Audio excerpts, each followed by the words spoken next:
Hello, du coup aujourd'hui on va voir comment convaincre ses parents de nous laisser partir à l'étranger.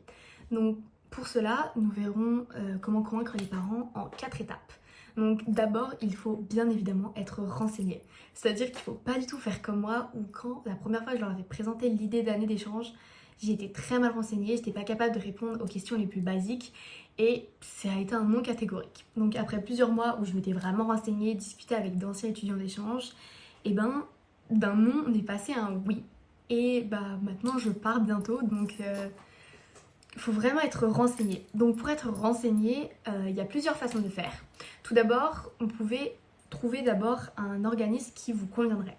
Ensuite, une fois que vous avez trouvé cet organisme-là, euh, chaque organisme propose des brochures qui correspondent à un peu comment fonctionnerait leur séjour, où il y a dedans les tarifs qui sont expliqués, comment ça se passe, si l'étudiant dormirait dans une famille d'accueil, à l'internat, etc. Tout est expliqué. Donc bien évidemment, ce qu'il faut, c'est pas apprendre la brochure par cœur, mais il faut être capable d'expliquer les idées de base. Donc, notamment celles qui vous paraissent les plus pertinentes. Et comme ça, quand vous allez présenter à vos parents, vous serez capable de leur expliquer le projet, de répondre à leurs questions les plus basiques. Pour ce qui est des questions les plus complexes, c'est très probable que vous ne sachiez pas répondre ou que vous ne sachiez pas les rassurer. C'est tout à fait normal et moi ce que je vous conseille, et c'est vraiment ce que je conseillerais à tous les étudiants possibles qui souhaiteraient partir, c'est de prendre rendez-vous avec un organisme. Que ce soit en présentiel si vous habitez proche des grandes métropoles ou sinon en visio ou par appel téléphonique. Donc ce que je vous conseille si vous êtes loin des grandes villes, c'est vraiment de faire par visio parce que c'est plus rassurant pour les parents. Ils peuvent poser un visage sur quelque chose qui va se passer dans la vie importante de leurs enfants. Et vraiment, c'est le mieux pour moi, c'est ce que vraiment je vous conseille le plus possible. Donc, il faut savoir que du coup, la personne que vous aurez de l'organisme, elle sera vraiment renseignée, elle sera préparée à toutes les questions possibles et inimaginables que vous ne serez pas capable de répondre. Et du coup, ils seront mettre vos parents en confiance. Ils savent que ça peut être compliqué, que les parents, c'est compliqué à convaincre. Donc, ils seront capables de les convaincre. Ensuite, donc pour également convaincre les parents, donc comme moi j'ai fait, entrer en contact avec un ancien ou une ancienne étudiante d'échange.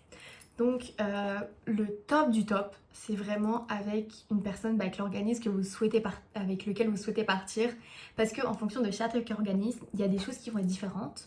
Et comme ça, vous serez capable de répondre le plus possible, de vous attendre aux meilleures choses possibles et vraiment de vous attendre pas à quelque chose de différent par rapport à un autre organisme. Donc ça vraiment c'est le mieux, c'est le top du top. Et en plus ça montrera à vos parents que vous avez fait des recherches, que vous êtes capable de faire des recherches par vous-même. Ensuite le deuxième point c'est savoir rassurer vos parents. Parce que laisser partir son enfant dans un autre pays, que ce soit loin ou non, ça fait peur. Ça fait peur pour des parents de laisser partir des enfants mineurs ou majeurs. Donc pour ça, vraiment, une chose qui fonctionne vraiment très bien, c'est anticiper les questions à laquelle vos parents seraient vraiment inquiets. Ce que je veux dire par là, c'est ça peut être par exemple pour une question de coût, parce qu'on va pas se le cacher, c'est très cher. Donc je sais pas, vous pouvez dire certains organismes proposent des bourses ou parler du fait que vous pourrez faire un job d'été pour pouvoir payer. Il y a aussi certains parents qui ont peur de la distance, donc trouver des solutions en disant on pourra faire des FaceTime, on s'enverra des photos, etc. Ou c'est vraiment quelque chose qui me tient à cœur. Ou par exemple aussi quelque chose qui revient beaucoup, c'est la langue. Beaucoup de parents disent ah ben tu pourrais pas partir, tu parles pas la langue couramment.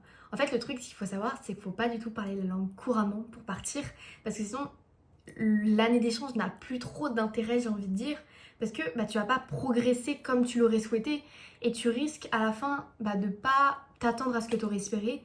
Donc faut parler la langue, certes, on va pas se le cacher, mais faut pas être bilingue dès que tu pars. Donc déjà ça vraiment rassurer les parents, anticiper des questions qui sont propres à vos parents de comment les rassurer le plus possible. Ensuite, ce qu'il faut leur montrer, c'est que faut montrer et faut illustrer votre idée. C'est-à-dire par exemple, moi j'ai fait un PowerPoint ou diaporama et ça leur a vraiment permis de se repérer. Je sais qu'il y a aussi beaucoup d'autres étudiants d'échange qui l'ont fait parce que en fait ça va vraiment permettre d'illustrer votre idée et vos parents ils vont pouvoir s'appuyer sur certains chiffres si vous voulez en mettre dans votre diapo, des images, des notes et c'est vraiment ce que je recommande, ce qui aide beaucoup pour les parents, pour même se projeter, vous mettez des photos pour appuyer, etc. C'est toujours mieux.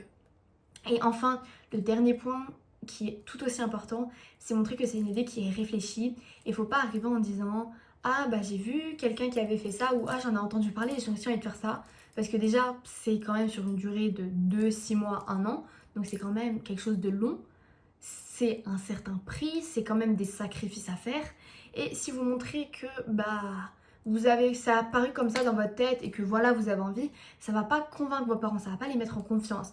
Alors que si vous leur expliquez que ça fait plusieurs semaines, plusieurs mois que vous avez cette idée en tête, que vous vous êtes renseigné et après vous venez à l'appui du PowerPoint et de l'appel de l'organisme, et bah là bien évidemment vos parents ils vont tout de suite être rassurés, ils vont tout de suite être en confiance et vous allez plus partir sur un oui que sur un non. Et franchement, ça, c'était vraiment mes conseils principaux. Et c'est vraiment les choses principales pour convaincre vos parents, ces 4 points. C'est vraiment les plus importants. Et voilà, j'espère que j'aurais pu être utile et que grâce à moi, vous arriverez à convaincre vos parents. Voilà, merci.